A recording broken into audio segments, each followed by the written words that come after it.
Dom's asking me if I have Bieber fever. Yes. Yes, I do.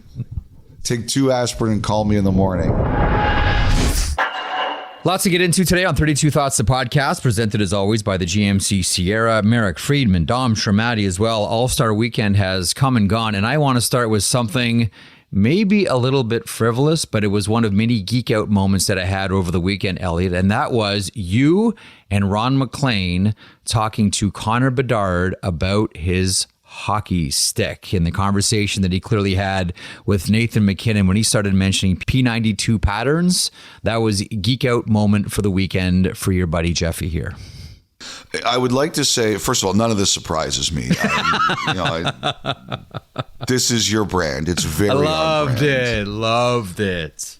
Well, I think too, you remember that one of the things that players really do like talking about is the tools of their trade, right? The craft of their trade, like any other profession. Absolutely, yes, Elliotte. Absolutely, yes. And sometimes me in particular, I forget that. But, the one thing I'd like to say is I thought it was great that Bedard was there and they found a role for him, because Connor Bedard is going to be at All-Star games for the next 15 years. And he's going to be a face of the league. If he isn't already, he's going to be a big face of the league. And I thought it was a really important thing that he was included and he was around doing interviews, and because he's going to be one of the cornerstones of the NHL. So I liked all that, and you know what? It's an easy icebreaker. At the end, though, I thought it was interesting for him to say if it was up to him, he would be playing already. He didn't give an exact date of his return last week. Last week when he got on the ice, he kind of made it very clear that he had said, "I'm ready," and the Blackhawks were like, "Hold on here, little Connor. You may be ready, but this is not a great idea yet." It says to me, though, it's going to be soon. It's not too long until we happily see him again on the ice.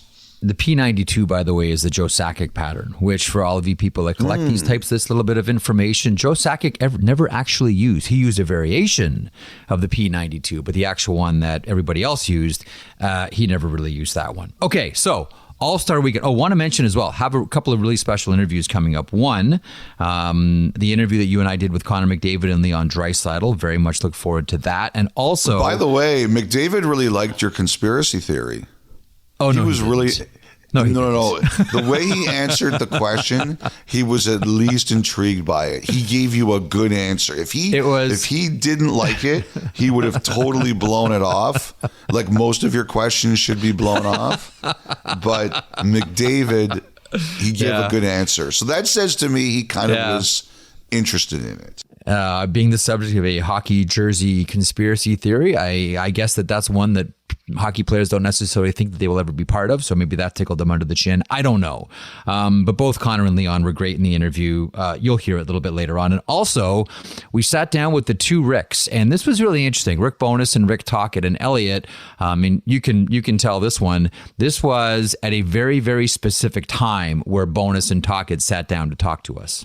Yes. So Rick Tocchet and Rick Bowness sat down with us literally 3 minutes after the LA Kings announced that Todd McLellan had been fired. And we told them, and they looked at each other. And most of this interview, it really set a tone for the interview, because the interview wasn't so much about the Winnipeg Jets and the Vancouver Canucks. It was a lot on philosophies about coaching and that. We asked them about the coaching fraternity. It's a really good general interview about coaches. Like, normally I wouldn't be so quick to put Rick Bowness back on the pod after he was just there a week and a half ago. But because of the duo and the things they were talking about, and they really played off each other well. It's a good interview. And that timing, while unfortunate for Todd McLellan, it was good to hear how other coaches react to one of their brethren losing their job. Absolutely. So those are the two interviews we have for you coming up a little bit later on. There'll be other interviews that we did last Friday that we'll sprinkle into the podcast in subsequent shows. Okay. In the meantime, All-Star Weekend, whether it is Gretzky basement pop-ups, whether it's Justin Bieber concerts or Justin Bieber taking warm-ups or Justin Bieber's jackets or Tate McRae or wild spit and chiclet shows or Michael Bublé on mushrooms. And then I guess there was everything on the ice as well. Skills competition, PWHL 3-on-3, etc. The draft, the games themselves on Saturday. What stood out to you? Jeff, let's go back 12 months. After we left All-Star Weekend in Florida, what was great about it? The weather, the climate. I'll take Florida in February over Toronto in February 100 times out of 100. The hospitality was great. You can't blame the Panthers for putting on a bad show in terms of how they hosted their guests. But the players' performance was not very good. There was a firestorm of criticism after the skills competition. There was a lot of angst over they just didn't care and they didn't put on a good show. So what have we seen in 12 months since then? We saw the NHL in conjunction with the Players Association. Connor McDavid asked, how can we make it better? He thought a lot about some of the things. Other players were talked to about some of the things, and it was impressed upon them that the players had to care more. They had to put on a better show. You know, Maple Leaf Sports Entertainment, there was a directive that came, I think, from Brendan Shanahan, where he talked about we have to make sure we do everything we can so the NHL and the Players Association could put on a better show. The All-Star Game had to be given a fresh coat of paint. And even though we won't get one next year, I think there's a feeling now after this weekend that the All-Star Game and the skills competition is in a much better place than we felt a year ago. Like, I know how a lot of people feel about All-Star Games. They're stupid. We shouldn't have them. Like Josh Yeo, who does a really good job covering the Penguins, he's one of those guys on Twitter. He makes it very clear he cannot stand the All-Star Game and basically thinks they should be wiped out of existence. And there's a lot of people who think like that. But this is the thing. TV networks love it. Sponsors love it. You're missing the big one. Young fans, yes, love it. I was getting there. Oh, okay. I was getting there. All right. So, for example, my nephews, one is 10 and the other are 8. They went on Thursday night for the draft, the 67 Leafs, and the PWHL 3-on-3 game, and they had a great time. They loved it. They loved the draft. They really enjoyed seeing all the players. And then when I walked out of the building that night, because I was going to head out, but I walked out of the building that night.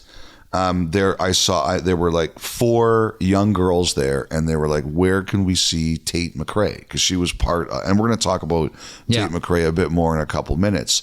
And they're like, "Where can I find Tate McRae?" And I told them where they had the best chance of seeing her leave the building, which I think I could get in trouble for admitting on this podcast. But well done, Elliotte. Like, there's 4 young women here who want to see Tate McRae. I was like, what am I going to do? I remember I was young once. What am I going to do? So tell her what hotel she's staying at too. No, I don't do that. I just gave the exit of the building that made the most sense. But right. I did see a lot of young, and then there were like other young fans. They were like, what door will this player come out? What door will? And like, honestly, hey, there was a lot of, I could see in the crowd, because our set was just in the suite level. You could see the crowd.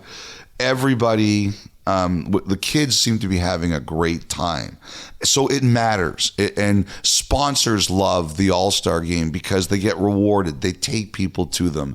The NHL takes people to them. So even if you don't like the games, the event matters to your fans and your corporate community. Never forget that. It really matters to them. My life, Elliotte, got a lot better when I realized something. Probably too late in life, but nonetheless. What's that? Not everything is for me. That's right. 1,000%. Not everything is for me. Like the All-Star game, okay, it doesn't have to be for me, although I really enjoyed it this year, but this isn't intended for me. Not every musician is intended for me. Not every book is intended for, not every sport is intended for me. The arrogance of assuming that everything has to amuse you in life is a weird form of slavery. It ties you to something that ultimately will let you down. Again, I encourage everybody to come to this realization. Not everything is for you. And in our industry, we see it always around All-Star. And I say the same thing. It's not for you. It's not for you. Why complain about it? Why? You know what? I'll tell you what, because and this is very unscientific, but you know, I'm a hockey dad, right?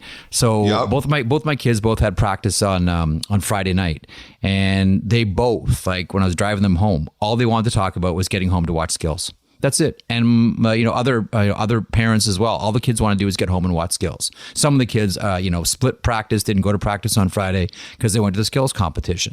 And that's one of those, like, the coach will say, like, well, you know what, you're AAA, you shouldn't miss practice, focus, it's elite level, all that kind of stuff. But it's like, well, how many chances are they going to get to go to something like this? And I totally get that. And I totally get that. Like, that's all the kids wanted to do. I took my boys to the game on Saturday, and they loved it. Like, absolutely loved it. The whole event, the way it was played, like all of it. Like when Marner got robbed on that save, I think it was by Bobrovsky. It was an incredible save. Like, you heard the pop in the place. And this is, like I always say about the All-Star games, this is the best beer league game in the world. This is like, okay, if it's a breakaway, everyone agrees, no one's going to back check, give them the breakaway, make the crowd excited. And the kids loved it. The kids had so much fun. All I can do, again, unscientific, the kids that are in my orbit, and that is all hockey kids, all they cared about was skills competition, the games themselves. Bieber was huge for a lot of them, and the PWHL 3-on-3. And I thought Sarah Nurse said something really, really that I haven't heard a lot of PW athletes say. She talked about all the boys and men who came up asking for autographs, talking about the PWHL as well. People lot of just this, like hockey. Thank you. It is hockey. People just like hockey. That's all of it. This is capital H hockey weekend. And there's a lot of tentacles to it. And one of the things that I took away from this weekend is no matter what part of hockey you liked, there was something for you. There was new, there was old, there was wild, there was conservative. Like, there was a whole bunch of different things for a whole bunch of different people, all crammed in to one weekend. And if there wasn't something for you, this whole thing wasn't for you in the first place. And Jeff, the key thing here is, after all of this, that epic good rant you just had, is that the players bought in. That was the key. Almost all of them. All of them, yeah. We'll get to it. I want to talk to you about something someone brought up with me with Kucherov. Like, okay. So the players bought in, and they, led by the best player, the most important player, he really bought in. Like to me, one of the big moments is, and this said a lot about what happened at skills. In the last skill, the obstacle course, all he had to do was finish second, and he was going to win. He could have lollygagged like Bull Durham. He could have lollygagged to first base, but he did not. He went out there, and he didn't just finish second. He clobbered everybody, and that was the tone that had to be set. And the game itself, look, the first game, it was 3-1 with a minute and a half left. McDavid's team could have just said, we're done. And they came back and they tied it and they won it in a shootout. And I heard in the championship game between Matthews' team and McDavid's team, and clearly Matthews' team with all the Leafs wanted the victory badly at home. I heard there was some mild complaining about how the Matthews team was being aggressive in faceoffs. Like, there's always that line about, okay, it's an all-star game, we need to compete, but where's the limit so that nobody gets hurt? I heard there was some mild complaining about some of the Matthews team's face-off tactics. And apparently they just said, we're here to win. You know where you saw the All-Star code? There's one place specifically where you see the All-Star code, and that is on breakaways. The code is when someone's on a breakaway, And if you're a back checker, just sort of wave at the parade. You just let them have the breakaway. No one's overly too aggressive trying to defend 2-on-1s either. Like there's a few moments where you see like, okay, guys are just adhering to this all-star code of let them play. But to grouse about face-offs, seriously? Like I get that it's 3-on-3 and, possession is a huge thing, but seriously, Freach? I have to find out which one it was, but I heard there was one specific face-off where a tactic was used that someone said was was it beyond. Was it the old cheat with the feet? Was it that one? No, I'm not. No, it wasn't cheating with the feet. It was like something physical happened. Ooh, okay. Like it wasn't like it's not that. It was like something physical occurred that someone said, "Hey, it's an all-star game," and whoever did it was like, "Whatever, like we're here to win," kind of thing. Now, the other thing I noticed too is go back and watch it, Jeff. But did you see the kinds of shots that were being taken? Look at the beginning of the games and then the end of the championship game, the gold medal game, whatever you want to call it. The guys were starting to wind up. Well, Matthews had that ripped a one-timer. Yes. Matthews ripped that one-timer. Like, woof. Well, if you go back and you look at when the game started, like the two early games, nobody was shooting like that. And then we got down to the final game and guys were really starting to hammer it. There was definitely something that happened as they got closer, the competitive juices really got going. And then Pasternak is starting to make jokes in the post game about Toronto finally winning 2 rounds. Like that showed you that, hey, if people were in competitive mode. It was, like I said, I thought the players have to take the lead. And I really did think, look, from where we were about the event a year ago to where we are now, I think everybody feels a lot better. Now, before we move on to some of the other issues, there's 2 things I want to talk about from the specific All-Star event weekend before we get to Bettman and the news that comes out of his press conference. Number 1, let's talk about Kucherov for a second. Okay. So you know what someone said to me on Saturday morning? I said, what's that? They said, that should cost Kucherov the Hart Trophy. And my answer was, God, I hope you're not serious. Dom Schramati and I were just having that conversation off air before we started the podcast. I think a lot of people thought that. Like, listen, first of all, it shouldn't. If you believe as a voter that Nikita Kucherov is the MVP, vote him for MVP. No matter what he does at the skills competition, licks the envelope, mails it in. And by the way, just as an aside, the most amusing headline of any story I read from the NHL this weekend was this: Kucherov embraces role as crowd rival at NHL All-Star Game. I could think of a couple alternative headlines for that one, but nonetheless, you know what I thought of? The one thing I thought of when Dom and I were having that conversation, I'm glad you brought it up, and this is a full stick tap cap nod to the late great Jim Kelly, who, when he had his physical altercation with Dominik Hasek, still voted him for MVP. Didn't let that get in the way of his voting at all. There was that issue, and then there was the issue of who he was going to vote for, and he didn't let anything, cloud his judgment when it came to voting for MVP. But I'm with you. I really hope that doesn't tip the scales in favor of someone else just because he, mailed it in at the skills competition.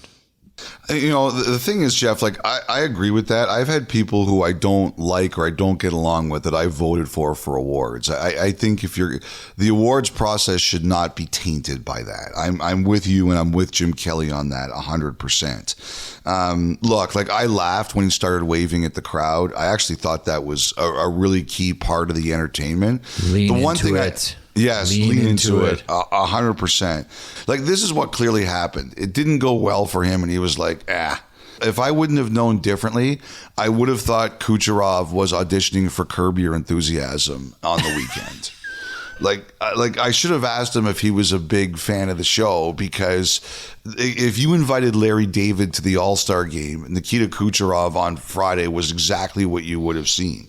You know, you can say to him in the future, look, if you're going to do that, we'll just take someone else. But it was kind of interesting how there was a lot of like Kucherov the week before basically said, you know, nobody's talking about me for the Hart Trophy. And, you know, and then a week later, people were like, he shouldn't win the Hart Trophy based on that. Like, there has to be a game that you kind of have to play here.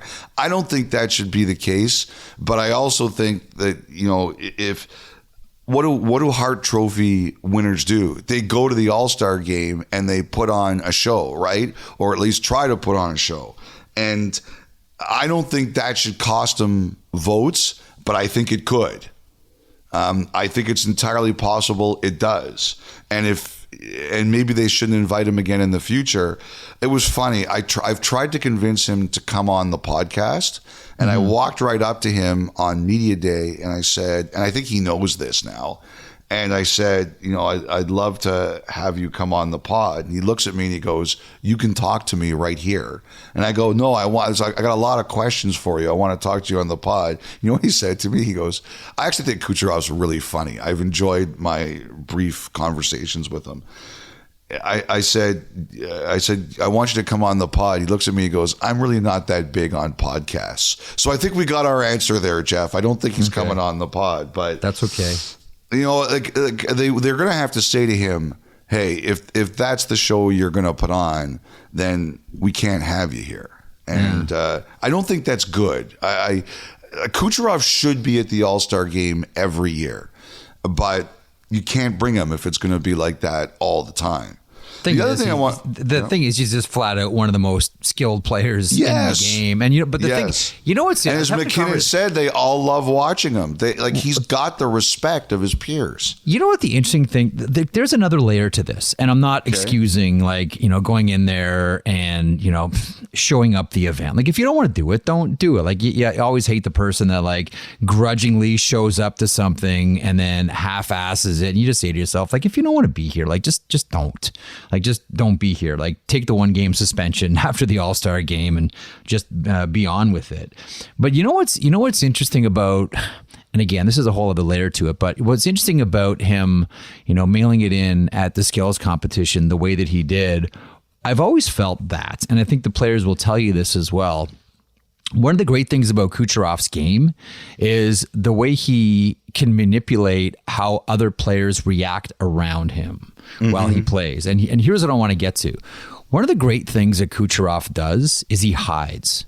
Nobody hides on the ice like Kucherov does. He will have everybody convinced he's either not into a play or not in position for a play. It's Kucherov doesn't have it. And then suddenly, bam, he pulls something out of the blue and you're like, holy smokes. Where did this guy was loafing around in the offensive zone, just clueless, going through the motions. And then all of a sudden it's that fake slap shot, pass to either point in the high slot or Stamkos on the other side. And Tampa's, doing the train down the bench. The interesting thing about that is that's kind of part of his game. Lulling people into believing he really doesn't care at that moment and then snap. His stick control, the way he rolls the way he rolls his wrists almost makes it look like he's not even rolling his wrists. The way the puck comes off his blade, Elliotte, it's outstanding. So part of me looked at that and said, that's actually part of his game. Convincing people that he's something that he is not. I think he's the ultimate magician on the ice. I think that he is one of the smartest players on the ice. We always hear about, he's playing chess, everyone else is playing checkers. That's true. Part of me looked at that and said, that is so part of Kucherov's game. Again, it's a small part and it doesn't excuse it, but part of me said, that's Kucherov. That's how he plays. You think I'm going to do this? No, I'm going to do that. You expect me to do this? No, I'm going to do something else. That's Kucherov. That's not bad. That's not bad at all. And you're not wrong. I would never say that you're wrong. Oh yes, you would. No. I would never say that you're wrong about that. But okay. again, like there was, it is true that sometimes when you see Kucherov out there, you think he's not interested, and then he just does something that blows you off your feet. Hang on. No one sets traps better than Kucherov. How about that? Yeah, that's true. No one sets traps out there like Kucherov. Ask anyone that's coached or played against them. I just think that on a weekend where the players said, we care about this. I know. You have to get better than that. But I just think the idea that it should cost him the Hart Trophy, I don't support that. Yeah. The other thing I wanted to mention was the celebrities. And look, the NHL All-Star Game is never going to be the Super Bowl, obviously. But the one thing the Super Bowl has done is it's convinced musicians and celebrities that you have to be there. You want to be a part of it. The NFL has a lot of power over who it gets to pick, because if you don't have this belief that the NFL is almost doing you a favor, or is doing you a favor by allowing you to be featured there, they won't pick you.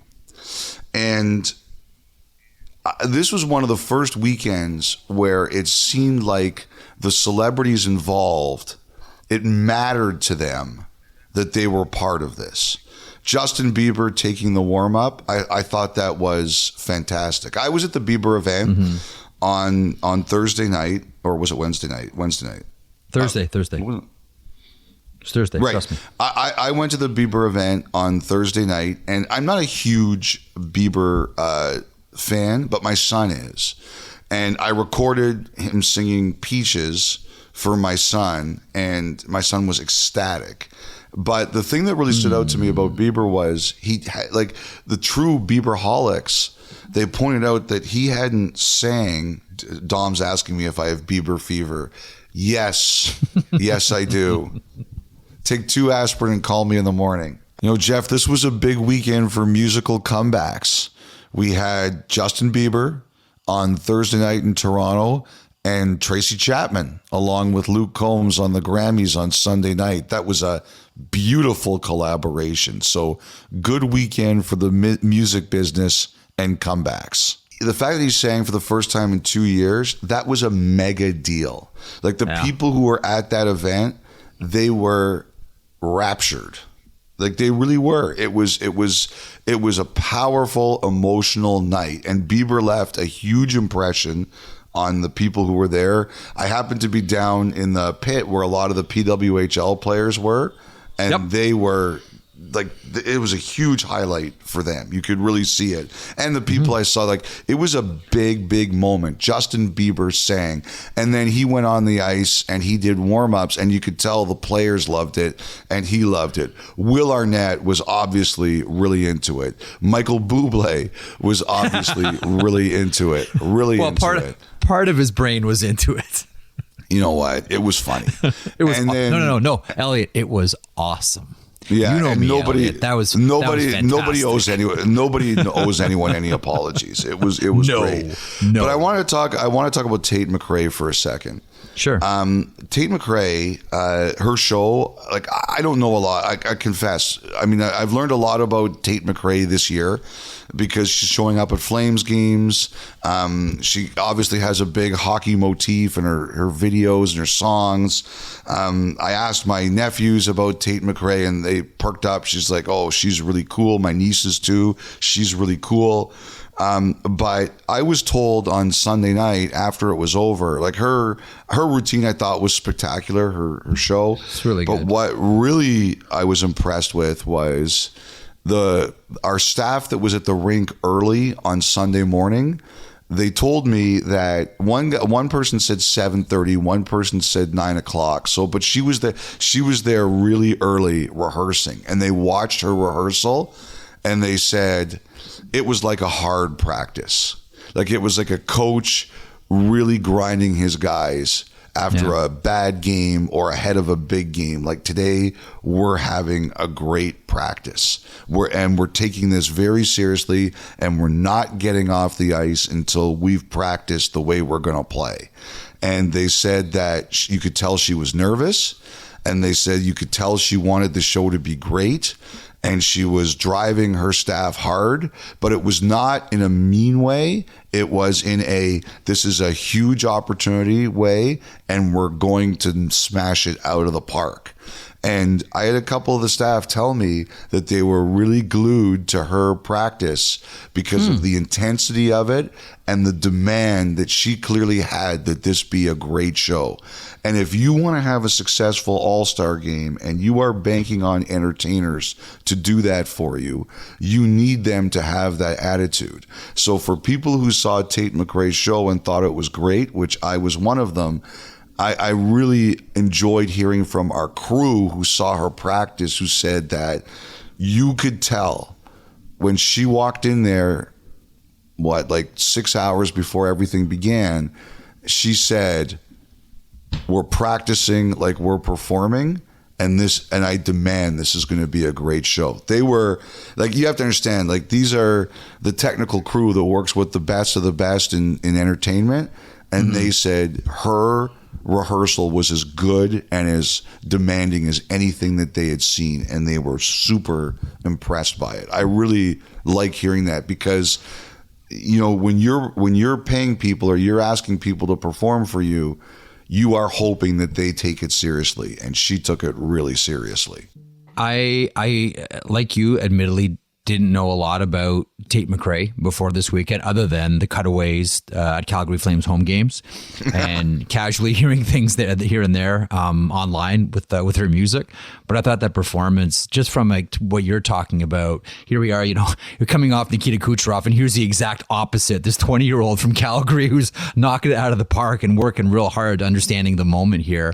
I thought the performance was great, and I don't know how many players came out to watch. I know that Mitch Marner did.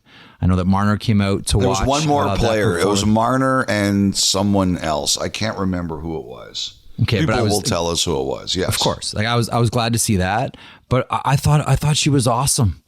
Like really, that to me has got to be a pretty. Again, she's a professional and played in front of large crowds, etc.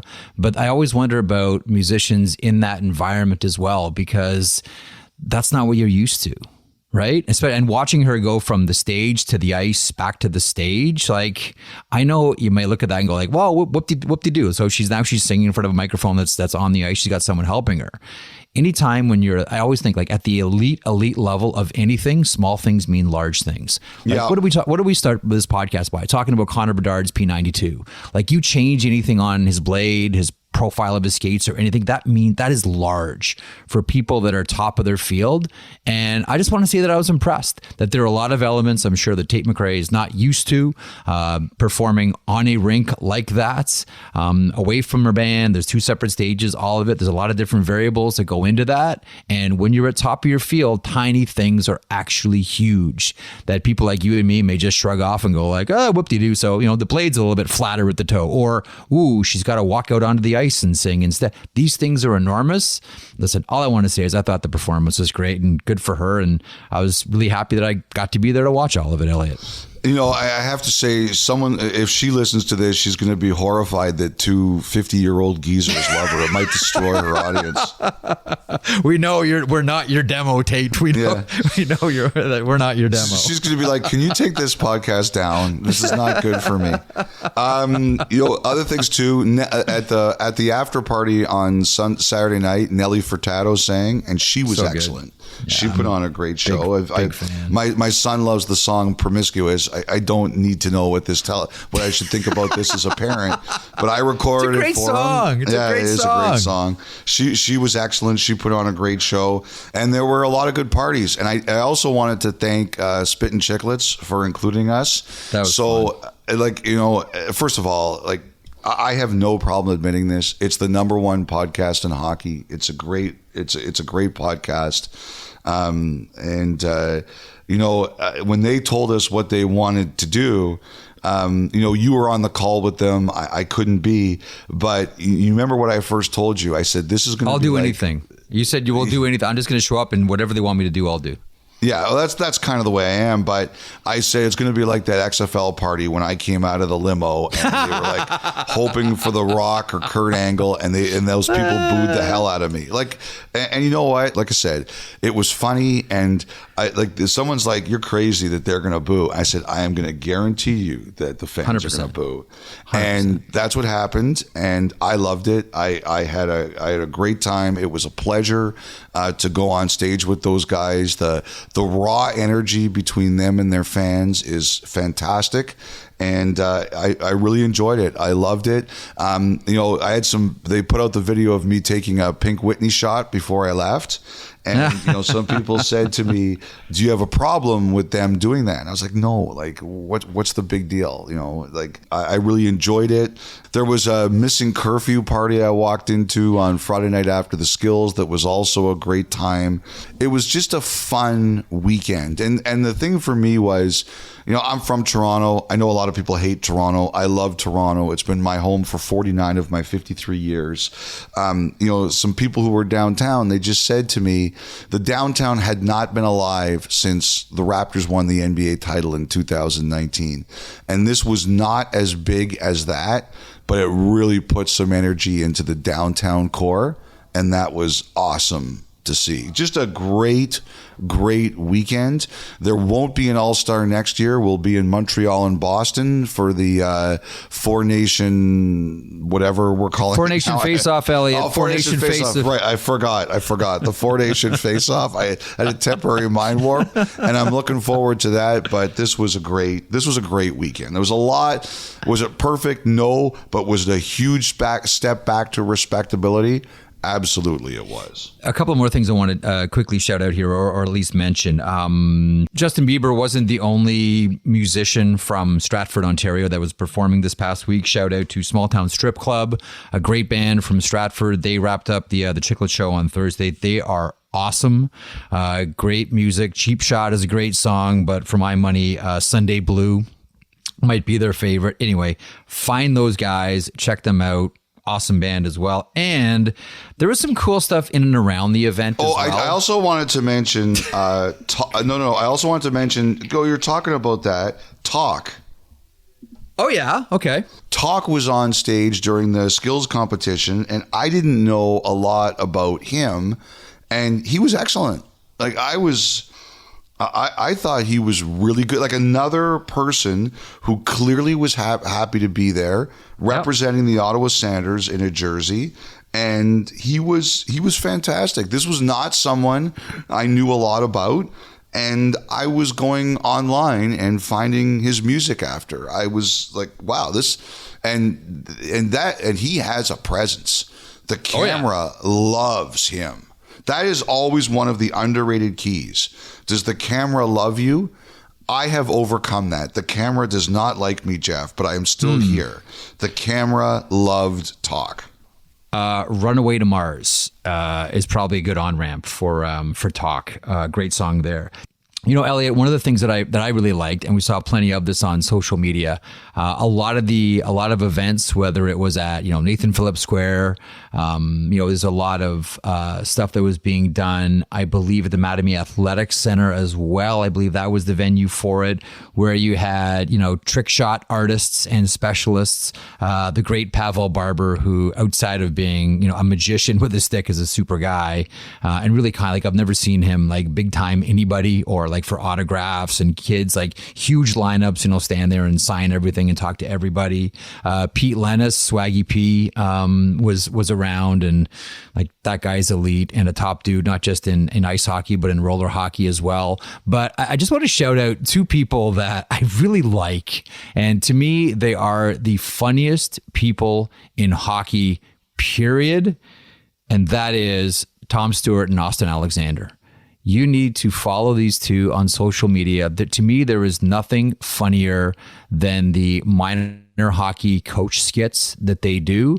I watch them over and over and over again. And each Are you time like that? they are as funny as they were. Oh man, am I like that? No, I don't. I mean, I don't coach. So, but I can like, honestly, these guys have all gone through it. So you can tell like they hit the exact right notes on all of it. Like Tom works with us at Sportsnet and he's great. Red carpet, he was fantastic. Like honestly, like Yeah, Tom some is of a his secret interviews, weapon in the this awkward industry. interviews, they're really funny. Oh, so fan. Like the guy's going to be so huge in this industry. He's such a weapon. And Austin Alexander is just one of the funniest guys and great comedians and great actors. Like I've always felt that it's harder to make people laugh than make people cry, which is, when I cared about things like the Oscars, I was always pissed off that comedies were never nominated for Picture of the Year. I always felt it's easier to elicit emotion, like sorrow out of someone than it is to make them laugh. I think it's the hardest thing in the world to do. And these guys, there's no one better in hockey at doing it. I understand it might be a low bar. Hockey doesn't exactly have a comedic past that we should brag about necessarily, but these two guys nail it. So just shout out Tom Stewart and Austin Alexander. Those guys are mint. Great stuff, Jeff. And apparently we did our Team Canada teams for next year. And apparently BXA was yelling at the screen at some of our teams and how horrible they were. So next week he wants to do his team. So I can't wait to hear this. So tune in next week when you can hear BXA say how much all of our teams stink. Okay. Now, listen, a couple of things here. So you mentioned the Four Nations face-off next year, February 25. We'll see that. Canada, United States, Finland, Sweden, as previously reported and speculated on. Also, the Olympic announcement made official, the NHL going in 26 and 30. This is the first time since 2014 in Sochi. We're going to park some time here to talk about what we saw and heard on Friday from Gary Bettman, from Marty Walsh as well. Let's begin here with the international calendar. And Elliotte, do you think this is the beginning of something that was originally talked about coming out of the 04-05 lockout, and that is a distinctive, deliberate, consistent NHL calendar for the NHL? Well, I sure hope so. I think everybody wants it. Bettman, even when we came out of the Board of Governors meeting and Bettman talked about how construction on the hockey rink in Milan was behind schedule and it was going to be problematic, he poo-pooed that was going to prevent them from going to the Olympics. And when he did that, that said to me that this was going to happen, because he said, look, if we're not there, we'll play in Turin where we played in 2006. Like, they're going to be going. So that said to me that this was going to happen. They got two done. And if Salt Lake happens in 2034, as everybody seems to expect, there's no way they're not going there. So I think we're going to see the next three of them. For me, it's always an issue.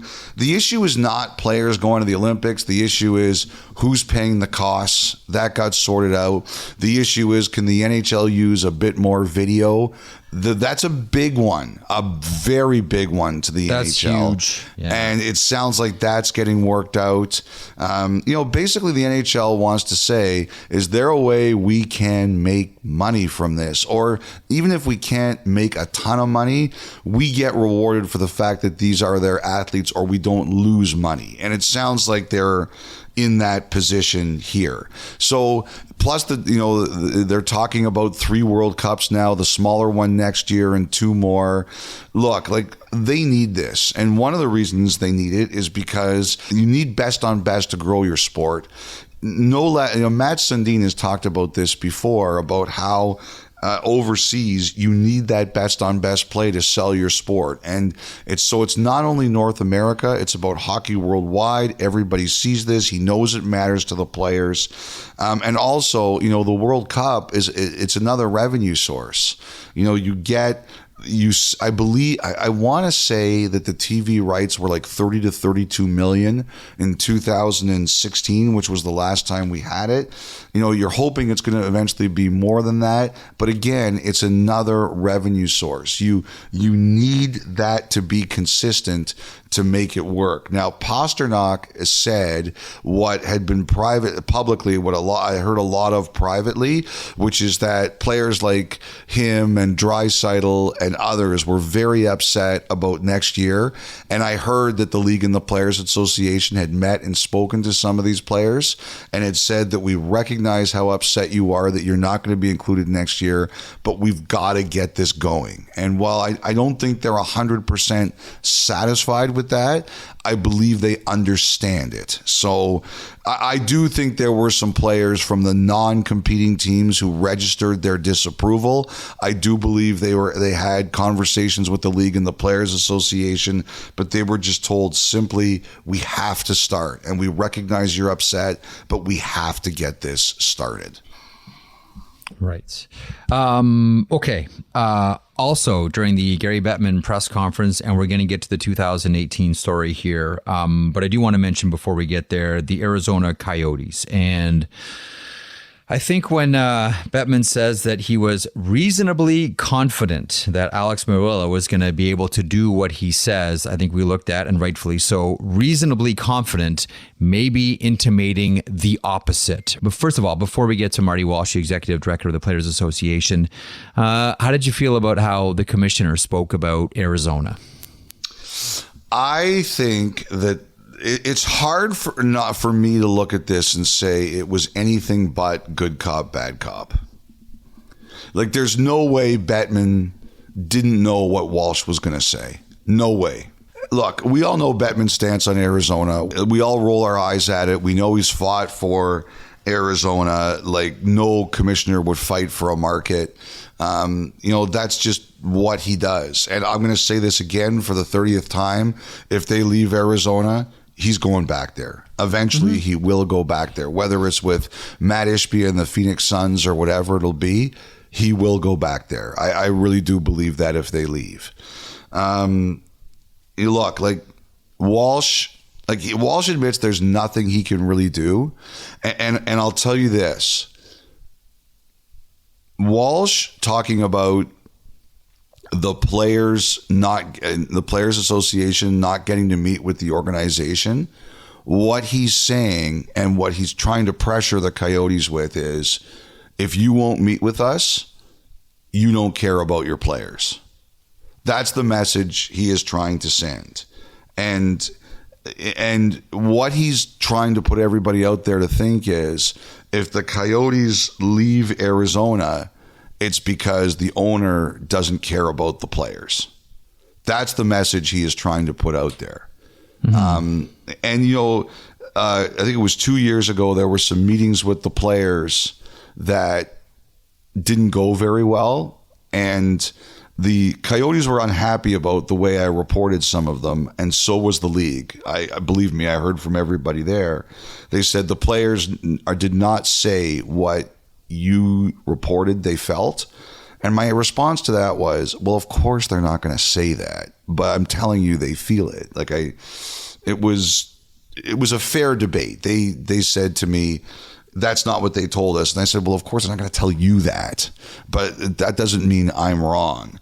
So, and the players aren't going to fight with, the Coyotes are playing well. They're a better team than a lot of us thought. They've got a brighter future, I think, than a lot of us potentially thought they did.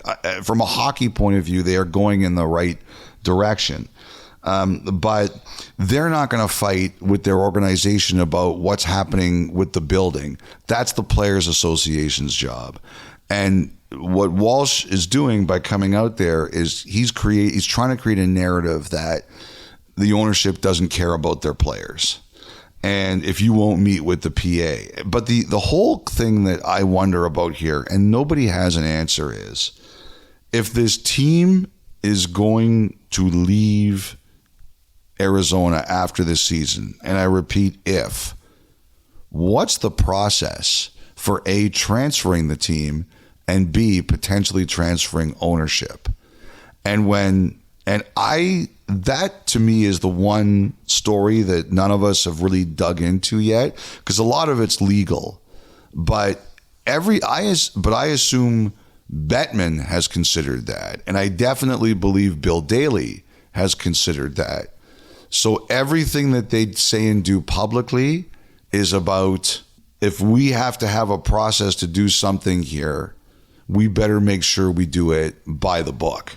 Let me pause on that for a second, because I've thought a lot about this, because I'm of the belief that the NHL obviously isn't thrilled about how this has played out with this ownership group.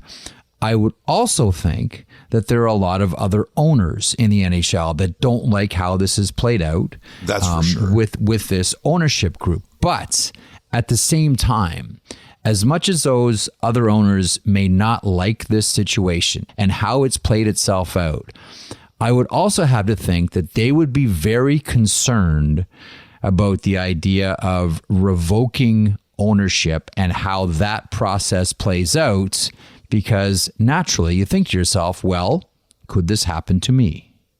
Is that a dynamic here that we should keep front of our mind? I think so, but this is just such a unique situation. I understand that, but this could have ramifications for other owners somewhere down the road, because we haven't seen this since the Cleveland Barons, Elliotte.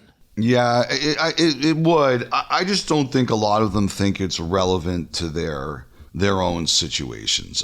That's the way I look at this. I think this is such a unique situation. Yeah, I mean, you're probably not wrong at a base level, but I don't think a lot of people are overly concerned about that. One of the things that Gary Bettman mentioned as far as expressions of interest for NHL franchises, Utah, Atlanta, we've heard a lot there. Houston, ditto, Kansas City, and then mentioned Cincinnati. Yes. To which I thought, ooh, the return of the Stingers and Rick Dudley and the headband and all that Wasn't that Mark Messier's first pro team too? The Cincinnati You Stingers? know it, yeah. Mike Gartner was there too. The Stingers were a thing, man. Mike Elliotte, one of our favorite netminders turned agents. Oh yeah, Cincinnati Stingers, baby. The black and the yellow. I'll tell you another one that someone said to me. They wonder is Connecticut. They can call themselves the Connecticut ESPNs. The Connecticut Whale? Could they do it? Could they do it, Elliotte? Could they do it? But and my question about all this is, I have heard rumors that there could be presentations at some point. Now, I will say that people have thrown cold water on that to me. No. But I have heard rumors there could be presentations at some point. Okay, Elliotte, let's finish up A block here by talking about the biggest issue that Commissioner Gary Bettman talked about on Friday, and that is the 2018 World Junior investigation, the NHL investigation, the situation with the London police, the future of these players, not just in the legal system, but also in the NHL as well. Gary Bettman talked about, their investigation taking 12 months, and they want to wait till the conclusion of the judicial proceedings before there is a response from the NHL. He also said he would be surprised if the 5 players were playing while all of this is pending as well. What were some of your takeaways from what the commissioner said as he addressed the situation for the first time since this latest chapter of the story broke?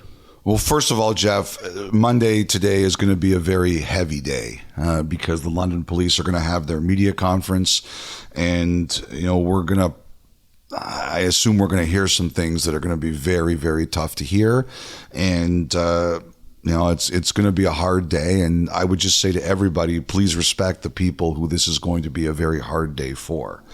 But we'll see what exactly comes out of that.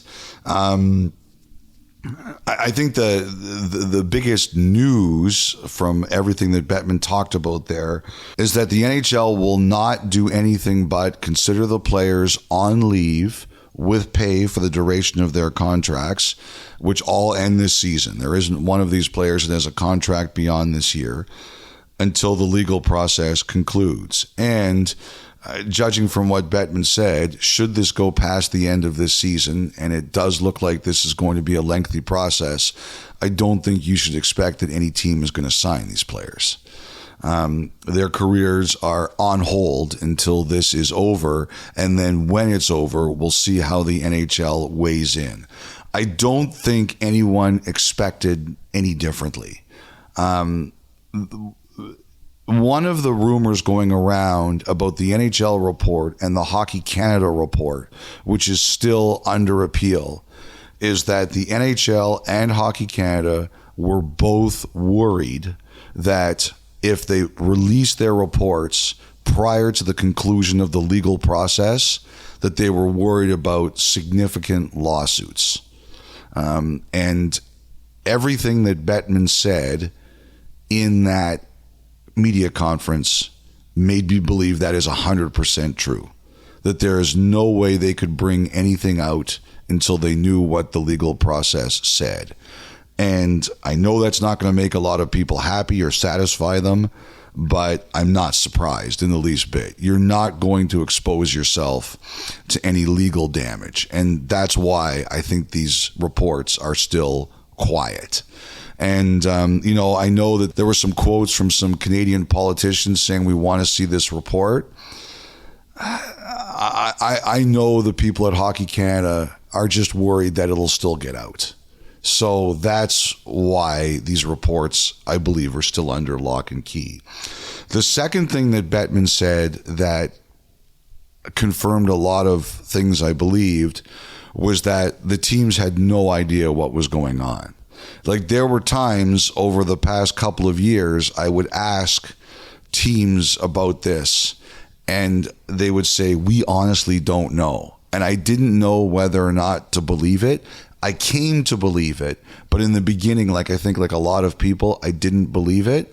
But Bettman did confirm that, which is that they kept the teams in the dark about what they learned. And I know that bothered teams. It bothered some of the teams a great deal. It frustrated them.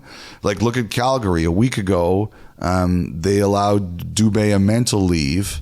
And then 2 days later, Carter Hart goes on mental leave, and we start to realize what's happening. And the Flames took a lot of criticism for it. But based on what Bettman said, it's pretty obvious here that the Calgary Flames did not know how close this was getting, or how serious this situation had, how even more serious, I would say, this situation had become. And I know the teams were really bothered by it, but Bettman clearly felt that this was the best way to do it. But it confirmed that a lot of these teams were in the dark. So, this is a really, really sad story, and this is a really hard process, and it's going to go on for a long time, and we have to be sensitive to the people who are really going to be affected by that.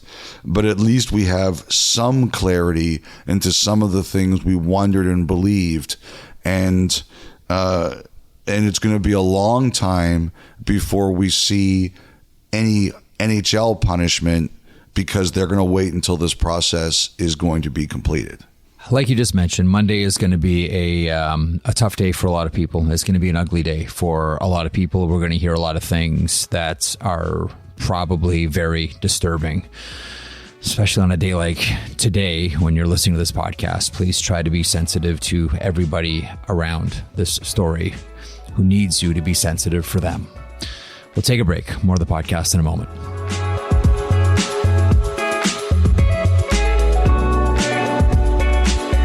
Listen to the 32 Thoughts podcast ad-free on Amazon Music, included with Prime.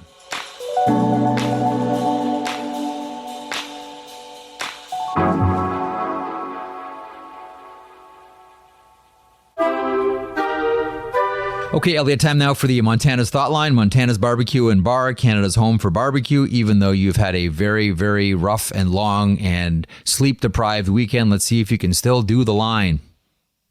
Try the ribs. Not too raspy. Not bad. Pretty good. Stuck the landing. 8 out of 10. 32 Thoughts at sportsnet.ca. 1-833-311-3232. 32 Thoughts at sportsnet.ca. 1-833-311-3232. Okay, Elliotte, here's an interesting one for you. Justin from Beaumont submits this. Love the pod. When a player has their no trade team lists in their contract, what happens if an expansion franchise happens? Do they have to reinstate that into the contract? Also, try the ribs. Justin is on board with you, Elliotte. Your thoughts on expansion and players with no trade clauses? Well, the thing is about that is it's a good question. Like, I understand why you ask it. The no trade clauses, the teams, they change every year, right? So if an expansion team is coming in, you will have the opportunity before that season to put them on your list. But what I don't know, and I will ask somewhere down the road, for example, if you've got a 16-team no-trade list, which is half the league, can you change it to, say the NHL becomes 34 teams, can you change it to 17 teams? That, I don't know. Because technically, once you sign a contract, you can't change it. I think it depends on the wording. If it says 16 team or if it says half the league. Yes. I would imagine it says 16 team. So that would be, to be Pacific, as we say in the Atlantic, that would have to come right down to the wording. Exactly. But you change your list every year, or there's some players who the list can be submitted upon request. Like if a team says, look, we want your list now, then you can do it right then. So that's not as big an issue as you would think, because they are changed every year. Okay, Elliotte, our next one comes to us from Jeremy from Quadra Island. Going to BC here. Hey guys, I had a thought while watching a highlight clip of a player being hit in the opponent's bench.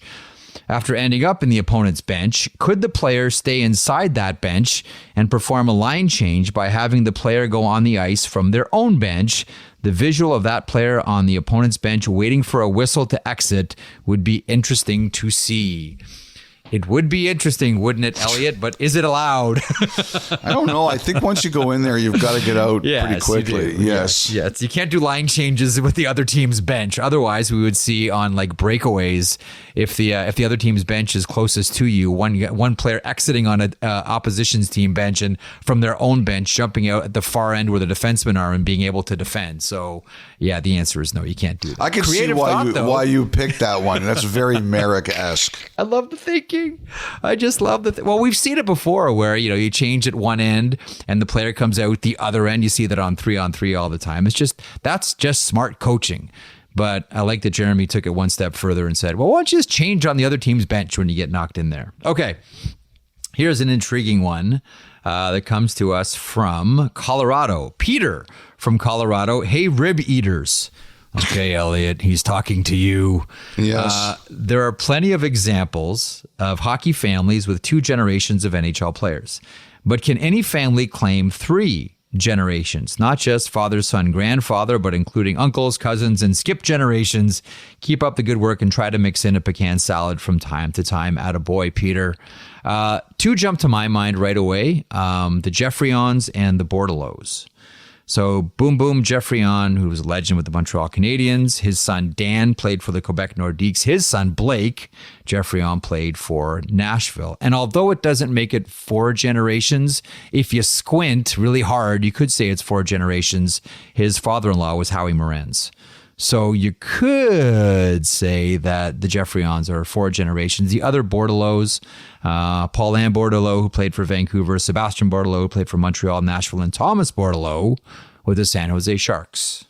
Those would be the ones that I would throw at you as far as 3 generations, or in Boom Boom's case, maybe 4. I'll give you a bit of a different 3-generation one. How about the Apps family? Syl Apps, the Hall of Famer. Yes. From the Toronto Maple Leafs. Syl Apps Jr. played in the NHL, Pittsburgh Penguins, among other teams. And Jillian Apps won a gold medal with Team Canada at the Olympic Games in Turin in 2006. So that's another 3-generation one I could come with. You left out one very important thing about Jillian Apps, considering I see her picture every time I go to Stouffville Arena and Clippers Arena in Stouffville as well, also known as Keith Acton Arena. And that is, she played in Stouffville. Jillian Apps did. That's the most important part, Elliotte. Oh, of course. Yes. I'm sorry. I left that out. I apologize. Okay, very good. So that's another one I think of off the top of my head.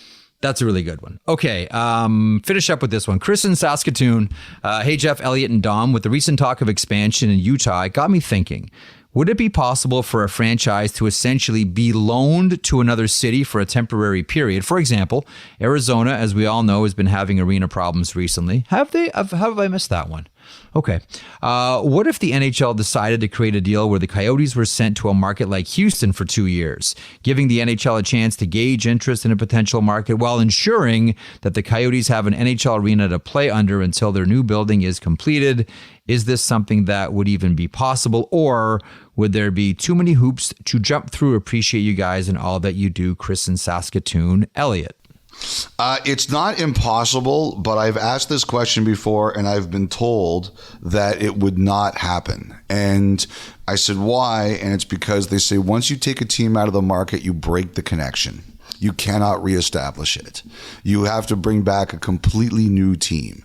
Now, maybe you use the same name, like remember initially, the Winnipeg Jets weren't so sure that they were going to use the name Jets.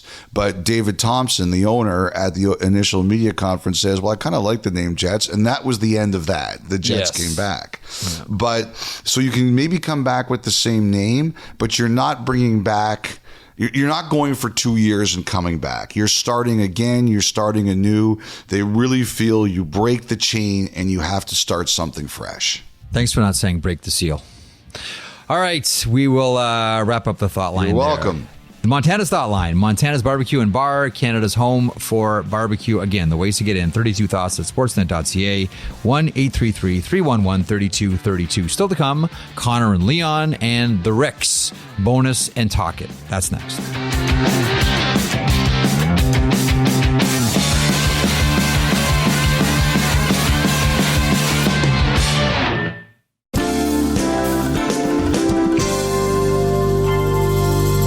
Before we get to Leon Draisaitl and Connor McDavid, something we should probably park a little bit of time here to talk about. Maybe we should have done this early in the podcast, but I'm a really bad host. And we were doing a lot of talking. There was a lot to get to. Forgive us. This probably deserves a higher ranking in the ladder of topics here, but nonetheless, here's where we find ourselves. The CHL and the NCAA, is there a warming going on between the two? Will we see CHL players allowed to, think of the children, the gasps, clutch my pearls, play in the NCAA one day?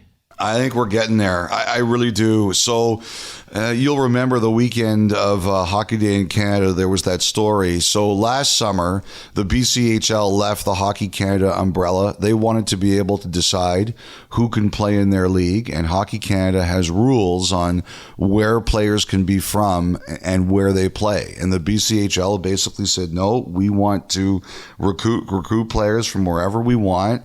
And so they left the umbrella.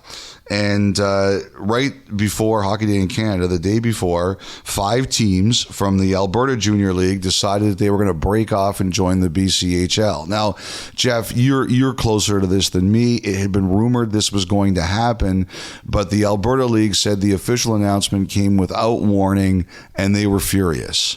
And so they banned these 5 teams, basically. They called off their games. And what I don't like is 16 and 17-year-olds paying for the decisions, the political decisions of adults, and they've solved this problem. They announced it last week that those teams are now joining the BCHL and they'll be able to play.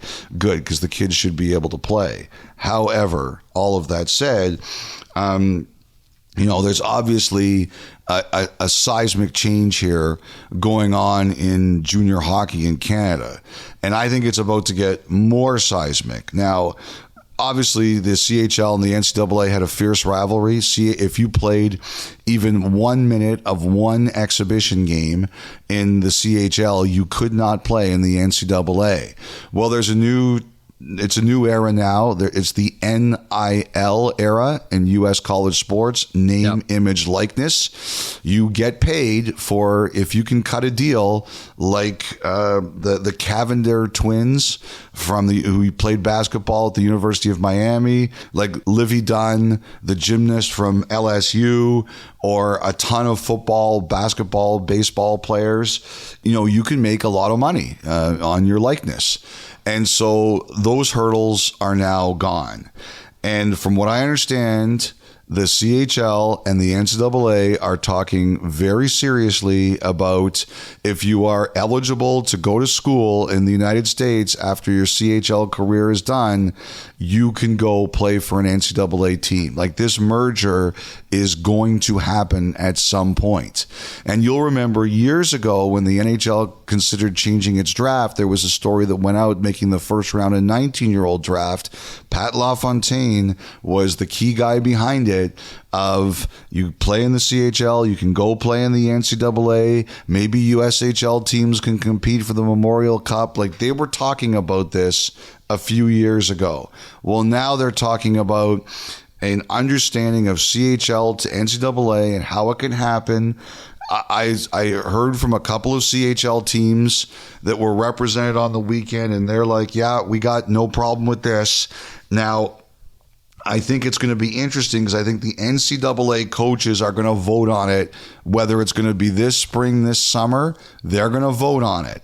And it's going to be interesting to see where this goes. Yes. Sorry, as a quick aside, I was told expect that in early summer this year. Okay, someone said to me spring, summer. Now, some guys told me there are some NCAA coaches who are like, we're building momentum. Do we really need this? There's a little bit of, patriotism around it, but it sounds to me like a few of them are like, this could make our game even better. Let's make it work. But we'll see where the vote goes. What someone said to me also too was be careful because the NCAA does not move fast. So even if the coaches go for it, there's the question of how quickly will the NCAA allow it to happen. So there's that. But we are headed towards a future of where CHL players are going to be able to play NCAA hockey. The question is when. So a couple of things here. So one, I think people would wonder, what does this look like then? And this would be, as Elliotte mentioned, the situation where a player could play junior hockey in Canada and then also go and play NCAA. What would happen to those junior A loops around Canada? And essentially, as it's been described to me, because all the top players will now, if you're let me take Macklin Celebrini, for example, because I think a lot of this, every conversation I have about it, his name comes up. Macklin Celebrini did not go and play in the Western Hockey League. Macklin Celebrini went to the USHL and played Chicago Steel before going to Boston University. The feeling is that that's one that the Western Hockey League lost. Like, you lose out on Macklin Celebrini, that's huge. But the only way to get to Boston University was to go through the USHL. For Celebrini, he couldn't go to junior. That hurdle gets removed. So what happens is players that want to go to college now don't have to make that step of playing in junior A. They can still go play major junior hockey. So what becomes of the junior A teams and the junior A leagues? What I am told is that those leagues will essentially become, for lack of a better term, Elliotte, feeder leagues for Division III in the United States. The elite level hockey players and the high end, top end guys are all going to go play major junior, even if they ultimately want to go up and end up at a Division I school in the United States. Now, the other thing that comes out of this one, just to get way ahead of ourselves on the conversation, but just, Elliotte, I think it's important that we put this on the radar.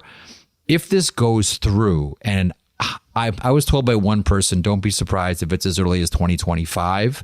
Again, that's just one conversation. I'm not reporting it. I'm just saying that's one conversation that I had, and it does make sense. One thing to keep in mind too is, how will this change how teams draft players? And there's one very specific area. As you know, when you draft a player out of major junior hockey, you have 2 years to sign that players. When they get drafted out of college, you have 4. Does that then allow players to be team property for 4 years if they play major junior instead of 2? All this will need to be worked out. The NHL CHL agreement will need to be worked out. And I think one thing that, a lot of people around the NHL who may be hearing this for the first time, although I find that hard to believe, will probably have in their minds, okay, how does this affect our drafting? That's me emptying my notebook on it. So we'll see where this goes. Good one. I hadn't even thought about that. Yeah, we'll see where that one heads. Okay, Elliotte, before we get to these interviews, here are a couple more bits of news. There are 2 new centers on Canadian teams. Elias Lindholm goes to the Vancouver Canucks last week. It feels like it's a million years old already, but nonetheless, we haven't had a chance to talk about it. And also, Sean Monahan is a member of the Winnipeg Jets. Your thoughts on these 2 deals? Well, we talked about Lindholm last week, so I think we've covered a lot of that. Although, I got to tell you, tough welcome to your new team. You're the only Canuck Quinn Hughes doesn't draft. Yeah, too bad. Well, you're here. You're one of us, but you're not really one of us yet. Okay, and the second thing is that there's no question after Lindholm, teams started saying, "Oh, there's a center run here." It's like a closer run in your fantasy baseball draft. One guy drafts a closer, and then everybody starts drafting closers. But there was definitely a FOMO, fear of missing out, and Winnipeg stepped up. It was interesting. I was at the Bieber concert on Thursday night, and I got a note saying, while Bieber was on stage, watch Monahan to the Jets. And then I checked it, and I immediately sent out some notes like, this is my life.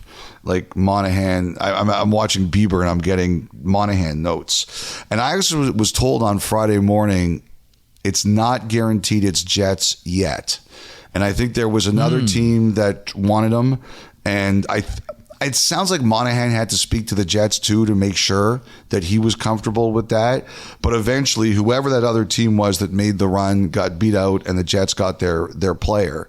He's going to be a second liner there. It's going to be interesting. Like, we talked about this, about the respect Monahan has and how far he's come. But the question is on a Stanley Cup contender, can he handle that 2C role? And there's some people who thought I was crazy for even suggesting that, or anyone who's saying that is crazy for even suggesting that. Well, now we're going to find out. And I do have to shout out Eric Engels, because he called me right after and said, I told you he was going to get a first pick. So Eric, still wearing his red, white, and blue pajamas, he was right about this one. And now, if you're Colorado and you're looking for a center, or you're Boston and you're looking for a center potentially, a lot of the Bruins fans said they don't believe it because Charlie Coyle is having a great year, and he is, but I still do believe Boston is looking into it. If you're Colorado, or you're Boston, or you're New Jersey, or you're one of these teams that's looking for a center, what that said to me was Winnipeg saw Lindholm goes and said, we better get who we want. Number one, it's going to cost you a first rounder. And number two, you better get out there. So, you know who loved that? Pat Verbeek loved that, because he's got one of the few centers who's left. Oh, yeah. I'll tell you this. You know what someone said to me on the weekend? Boone Jenner scored a couple of really nice goals. And they said, if Columbus ever wanted to do that, and what he said to me was, there's no way Columbus wants to do that, but they're at a real crossroads in their existence. He said to me, if Columbus ever said Boone Jenner was available, you watch what that would get them. But I am not convinced Columbus wants to do that. There would be a lot of teams lining up there. Okay, one more. Signed. Yes, you have him locked. One more bit of news as well.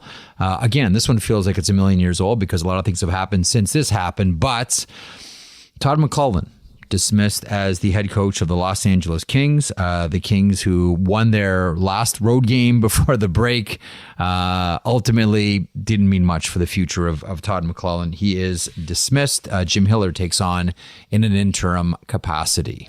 Jeff, we had talked about this. This is one of those changes that's kind of like, we don't want to do it, but we're in a position where we have to do something. Ottawa.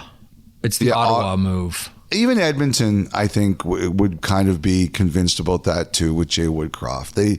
You get backed into a corner sometimes, and I had a note from someone who said this was not easy for Rob Blake to do. There's no way he wanted to do this, and sometimes you just get backed into the corner and you say, we have no choice. We have got to do this. And someone said, well, they won their last game. I think that's irrelevant. One game shouldn't change your decision. You're either headed a direction or you're not. One thing I thought was really interesting. First of all, Jim Hiller is a guy who's kind of been in the mix. I wondered if he would get his break. Former player, very analytically inclined, ran an analytics company for a while. So he knows both worlds, right? He understands the player world and he understands the analytic world.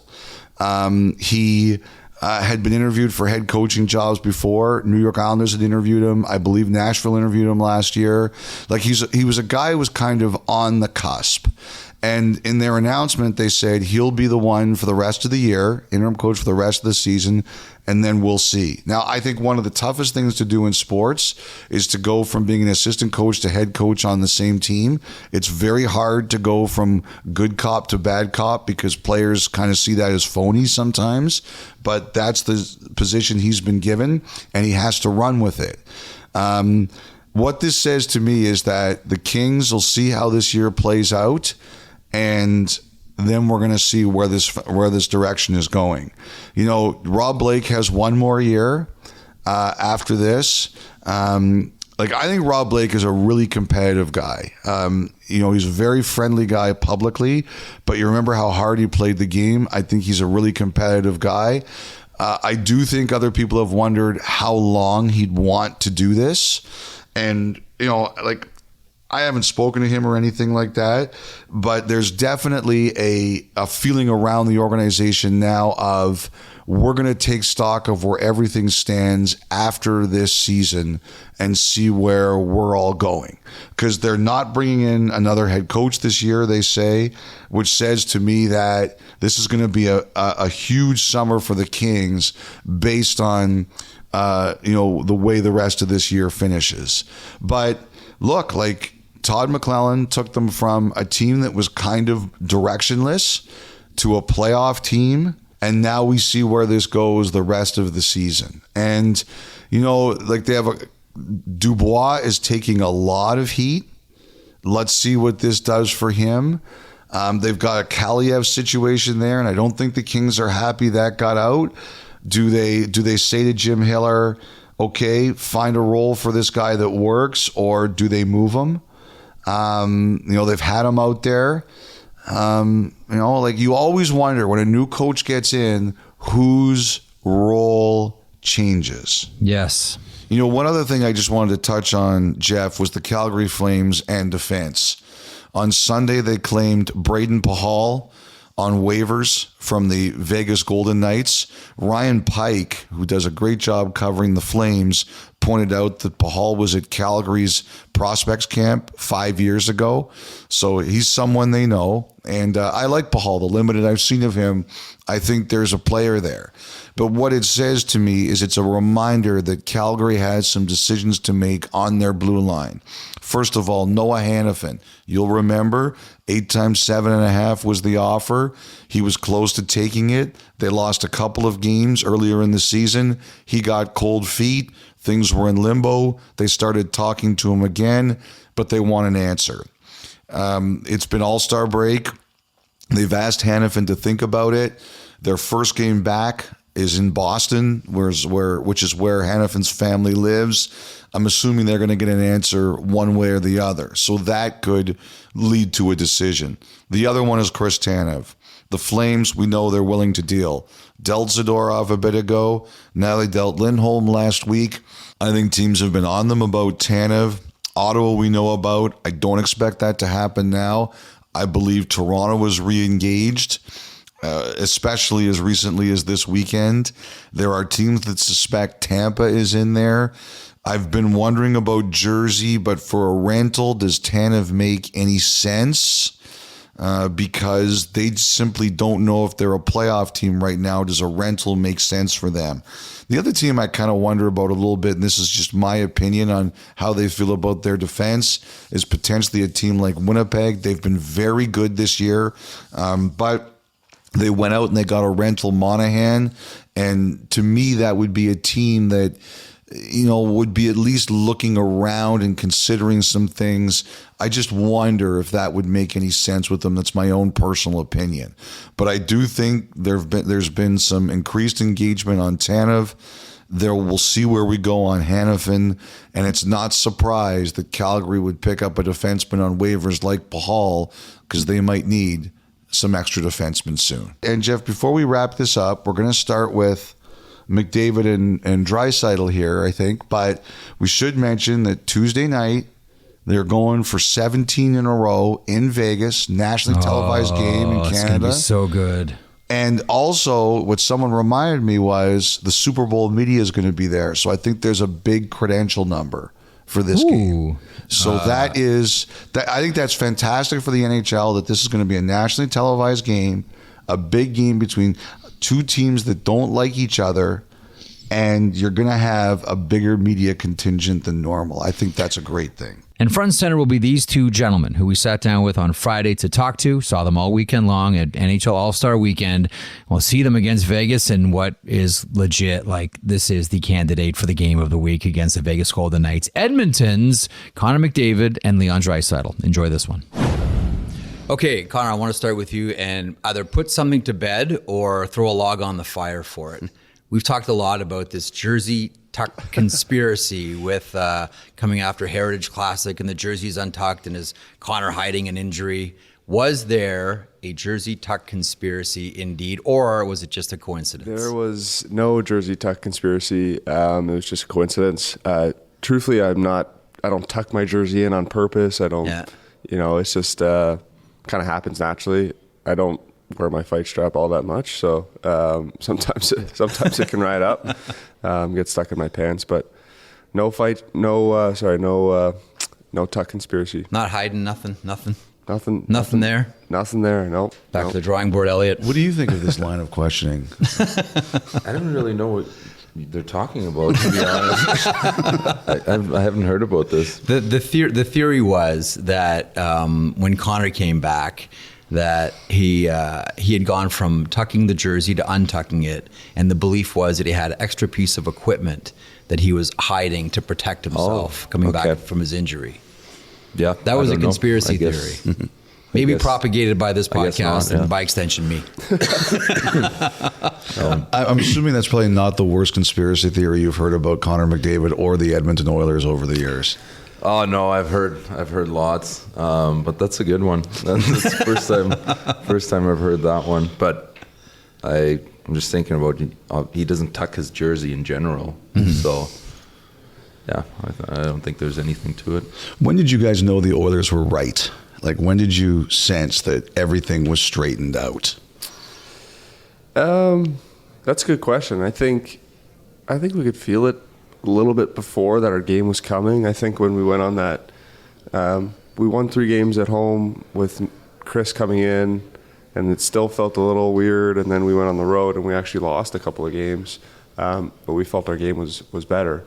And then we went into Washington and played a great game, our best game maybe all season long. And you could feel then that the momentum was starting to go. Same. Yeah, I agree.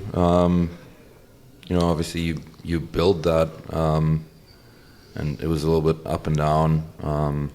But I would say the same. I would say that Washington game was kind of where everyone kind of just dropped everything that they had on their shoulders and just started to play a little bit and started to play to their potential. And that was kind of the starting point. Everybody watching your team at the beginning of the year, like there was a sense of, at least from our side, panic. Like, what's going on here? Like, these are not the Oilers that we expected. Was there panic in that room at all? Or was it like, how did you like relate to each other? How did you feel? Like, was there a sense of like anxiety about how the season started? Yeah, I wish we could say that, we always knew, but obviously it was a bad start. There was a lot of things that went wrong. You bring in a new coach. Of course, there was a sense of anxiety in the room, but I think with our group, there was always an underlying belief that was always there, that was never shaken, at least in my mind. And talking to other guys, I think they felt the same way, that eventually we were going to get out of it. We just, didn't want to dig ourselves too big of a hole. It felt like we were on some free fall and we couldn't catch ourselves, and we just hope we caught ourselves in time to be able to save the season. And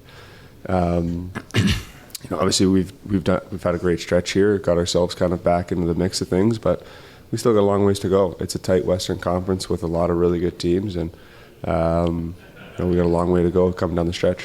Was there ever a game like after, I don't know if there's one you would pinpoint in specific, where you guys kind of looked at each other and said, what on earth is going on here? Like, just how has this happened to us? Like early on? Yeah. Or yeah. right now? To me, it was the Carolina game a little bit in Carolina where that first period. Yeah. That first period of the Carolina game. Yeah, because when you're in a situation like that, you go into every game, you're like, okay, this is the game where we're going to turn it around. This is the one. And we go out and just lay an absolute egg. Like, I was just like, what is going on? Like, we can't, like, it felt like we couldn't play hockey anymore. It was crazy. But obviously, worked extremely hard to put ourselves in a good spot again. What's been the biggest difference with the coaching change?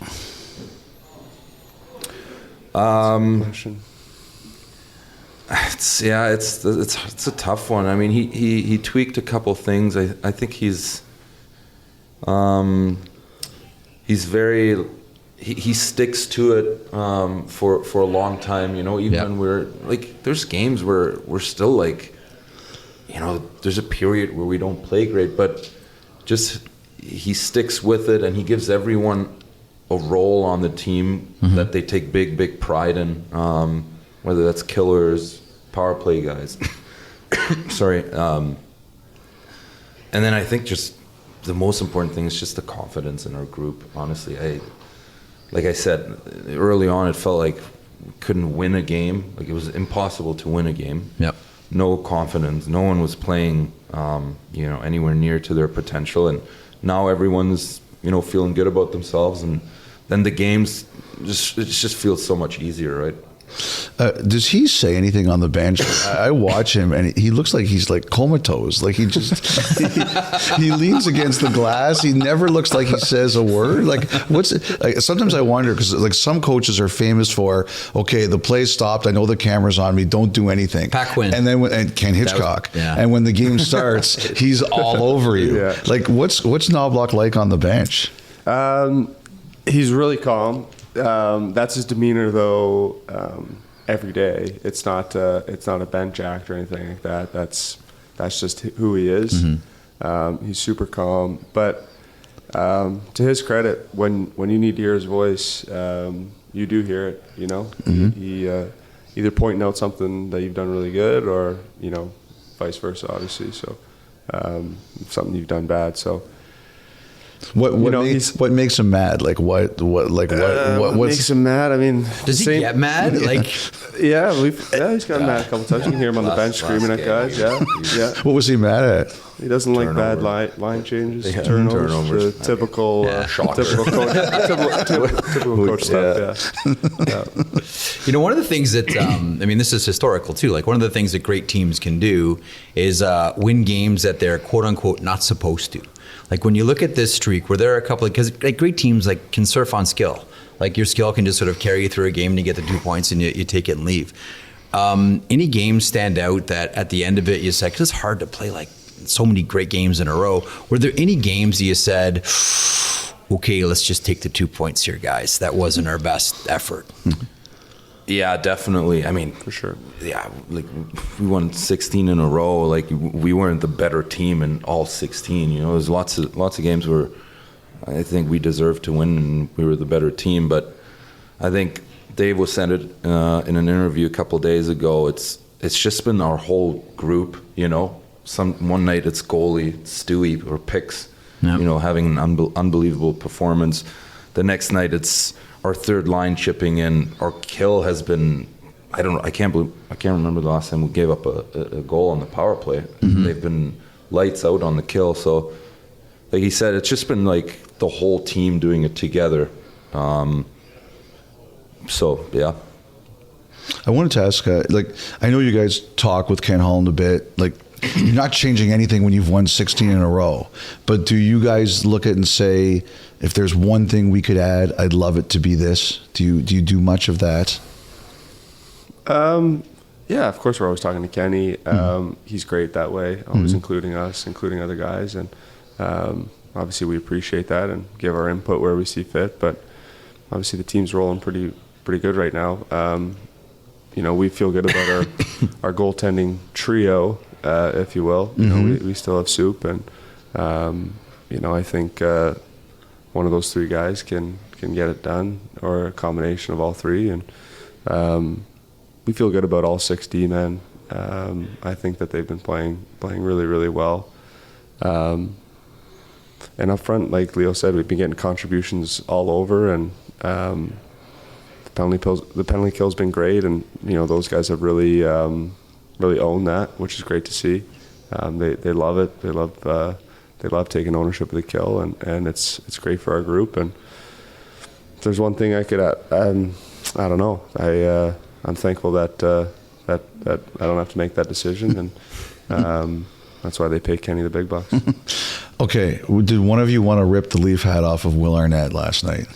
Kind of. We were saying somebody should have said something on air. It was just too easy, but we didn't really couldn't hear anything on the ice. Oh, you couldn't. We were standing on the ice with the mics and all that. We couldn't hear anything, so it's kind of hard to interact and banter. We would have liked to, talk with the other group a little bit, other groups and teams and stuff, but I couldn't hear a thing. So we were kind of just trying to get through it. But I thought it was a fun event. Yeah, it's good. When you're as good as you guys are, rivalries are pretty easy to get going. I'm curious. Finish this sentence. The team I most like to beat is blank. Good question. Probably for me, it's Calgary and LA right now. I would say those two. Yeah, LA, Vancouver, because they slapped us around a little bit a couple times this year. So, yeah, I'd like to get some redemption there. What do you think of the latest move? He's good, really good player. Obviously, they're all in. They're going for it. So, yeah, good pickup. You guys are impressive. Thanks for putting the rumors to rest. We'll have to start a new conspiracy theory, Connor. Sounds good. Thanks, boys.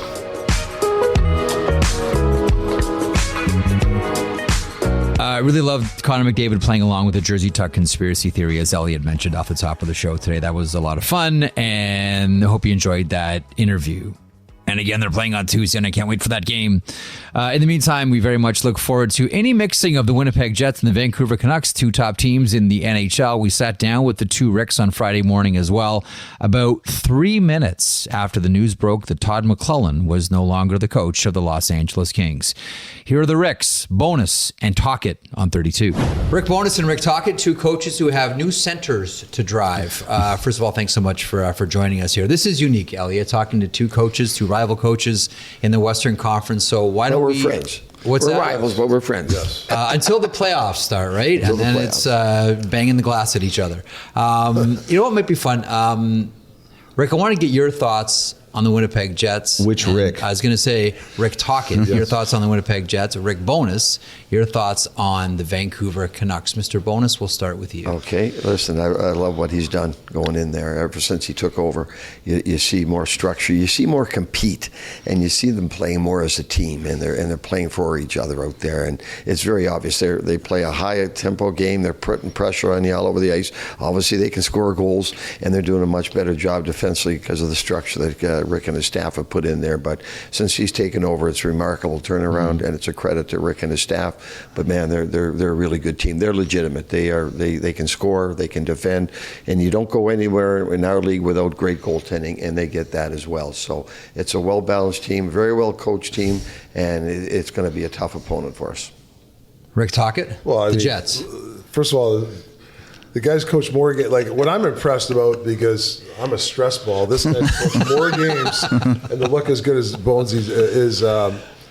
I listen, it's ditto for me. I watched the back-to-back games against the Leafs. Watched a bunch of games lately with the Jets. We're going to be playing a bunch coming up. Yeah. Really hard team to play against. A really hard team to play. I love their third-line size. I like what Bonesy's done with his defense. Obviously both teams have really good goaltending, which is great. I know Bonesy preaches the same thing I do, let the goalies play half the net. I just love the fact that when you play a team, you're in for a battle. You play the Winnipeg Jets. If you're going to leave there with 2 points, there's going to be some bumps and bruises if you come out of their building with 2 points. So I think I think it's just Bonesy's attitude, play without the puck. I've learned a lot from Bonesy with that. He's obviously ran great defense in his day, coached some really good defensive teams. In a sense, we're not talking about, I'm like him. I love to play without the puck.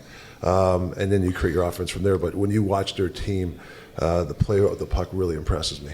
The similarities would be that they both take great pride in being hard to play against.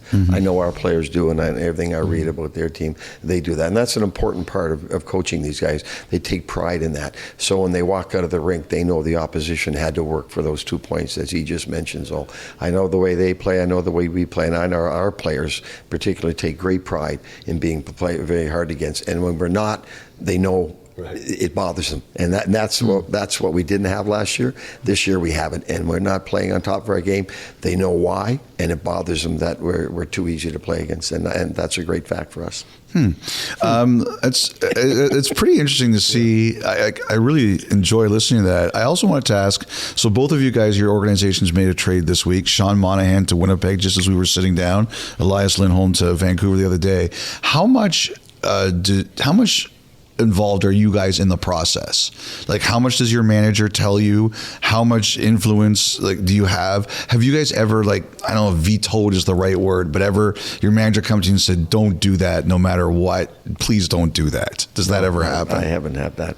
I think when it comes to the point where the team is actually close to making a trade, that's when the coaches get involved, and then they get your thought. We don't need to hear every potential trade. We don't need to hear that. We need to know when it's getting close, and then they're coming to, I know Chevy comes to us and says, okay, what do you guys think if we do this? And probably the same with Jimmy and Toc. So, and Peter. I think, again, when we were getting close, they'd let us know that we were close. We can do this. Do you want it? And, so obviously we're going to support something like that. We're getting a very versatile player in Monahan. We hear nothing but great things about his character. And we've got a great culture in Winnipeg now. We've got a really good chemistry. So one of the concerns, okay, we're going to put somebody into that room. How's it going to fit? And we hear nothing great things about his character. And the room we have, we know Sean's going to fit right in with us. Yeah, the process, and I know Bones is the same way, is, we coach. Whatever play, then that's the attitude we have to have. Whoever's in our room, that's who we coach. We don't play general manager. But I'm very lucky, and I know Bonesy's got a great management group with Patrick and Jim. They communicate all the time. They always ask me, actually, sometimes, what do you need? And you got to be careful because I want everything, but you got to have certain things that you need. But for me, it's the communication with your general manager, which is outstanding. And I know we talked 2-3 weeks ago. Patrick said, "Here's a target. What do you think?" So you start to watch a few games. You get Gaunch and Footy, and Yosi to start looking at them. The odd time, you were your team. Hey, let's take a look at this guy. What do you think? Where can you fit him? So that's where it kind of gets some legs. But at the end of the day, those guys are they're making the deals, and they're just going off kind of our opinion. But they use us as a resource for sure.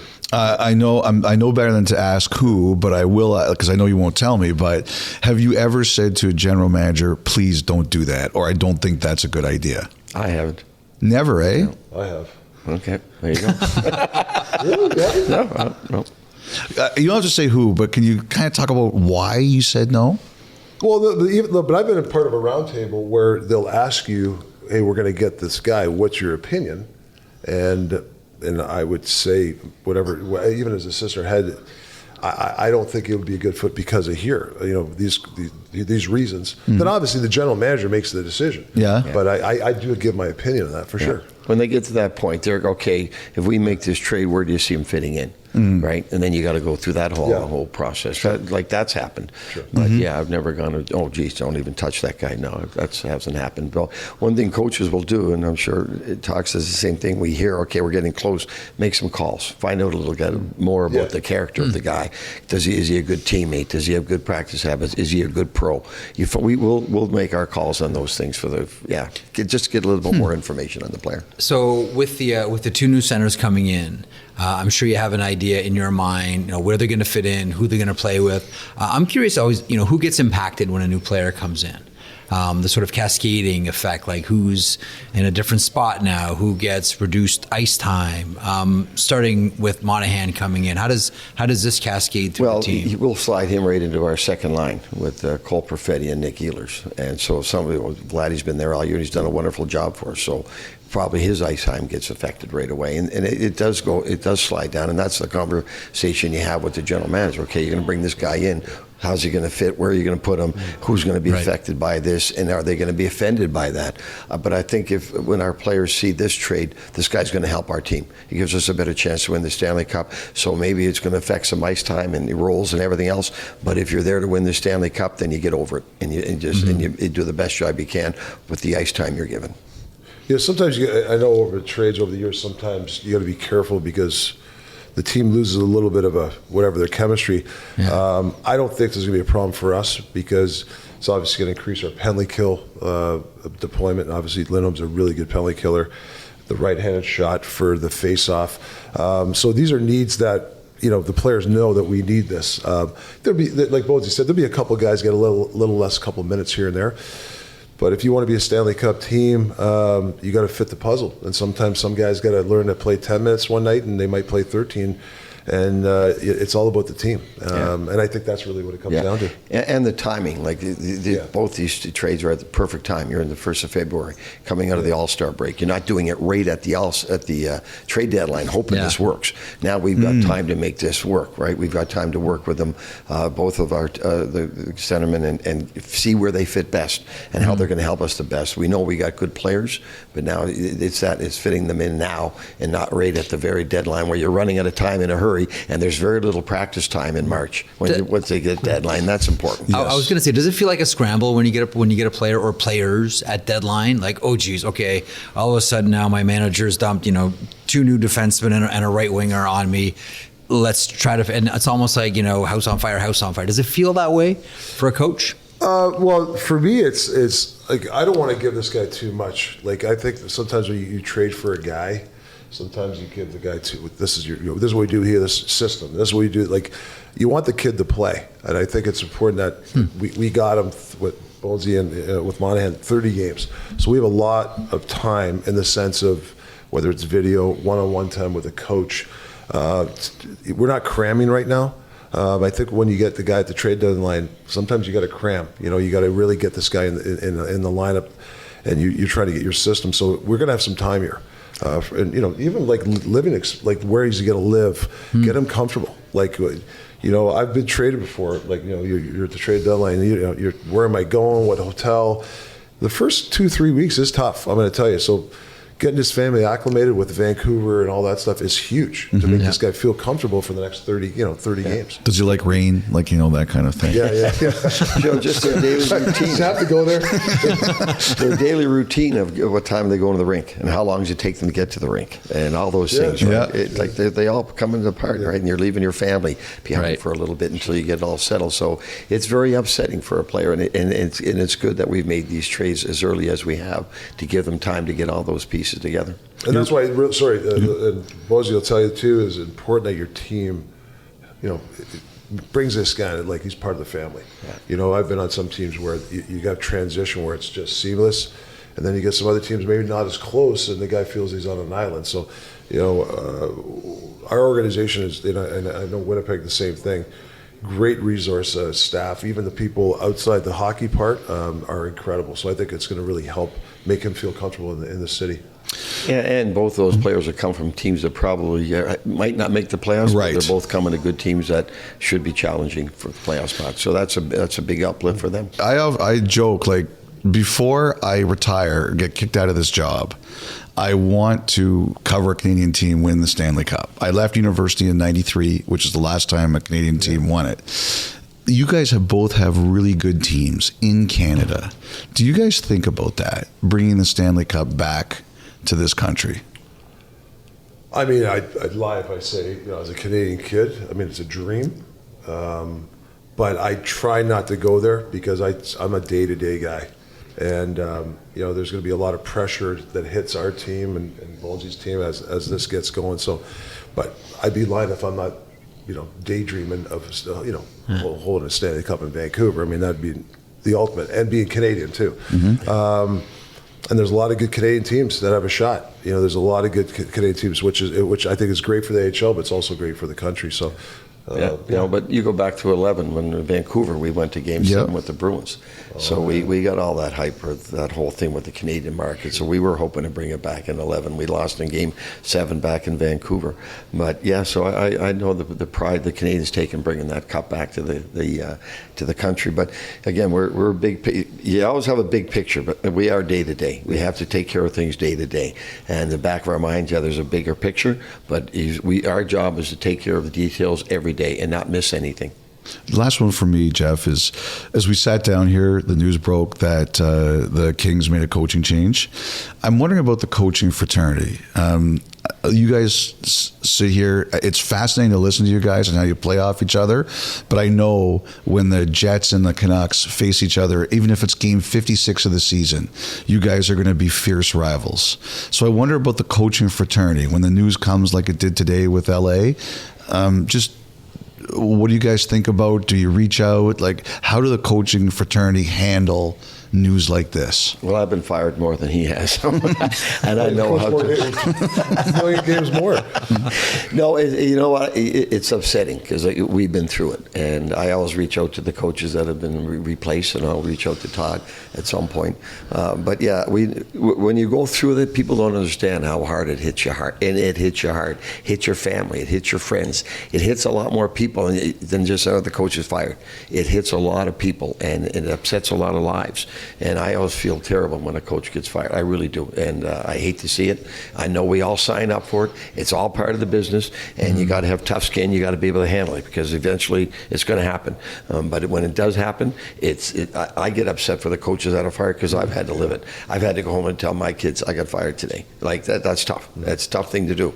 And you're pulling them out of school and you're making them go to different cities and moving them around. That's a tough thing to do. So it's media, Todd McLellan fired. Well, there's a lot of people that are affected by that, and it's upsetting to a lot of lives.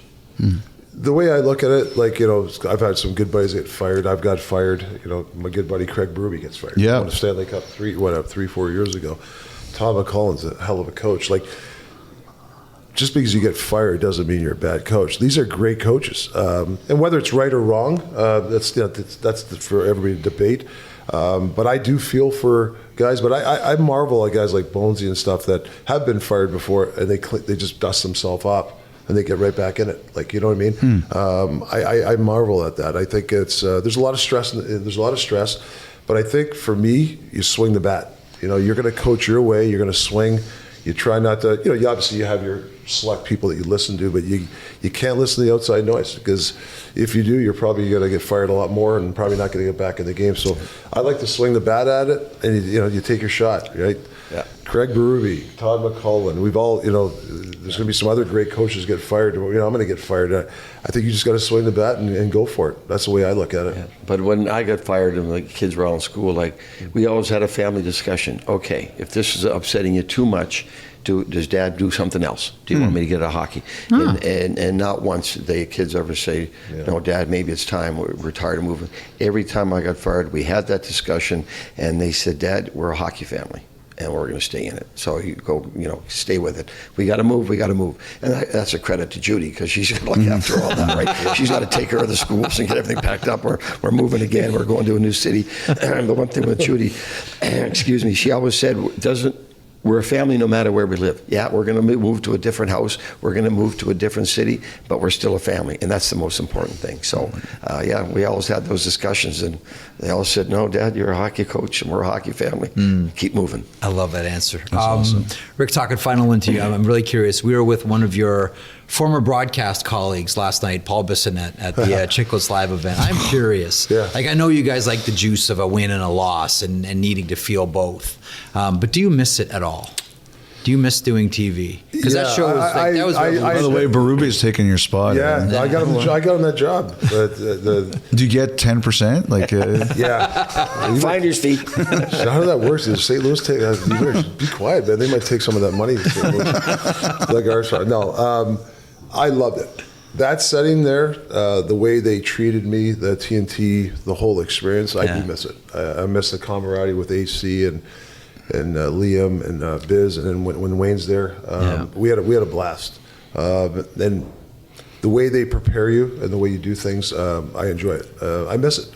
Who knows? Might like to go back eventually someday, maybe or not. They fill that seat, but it's.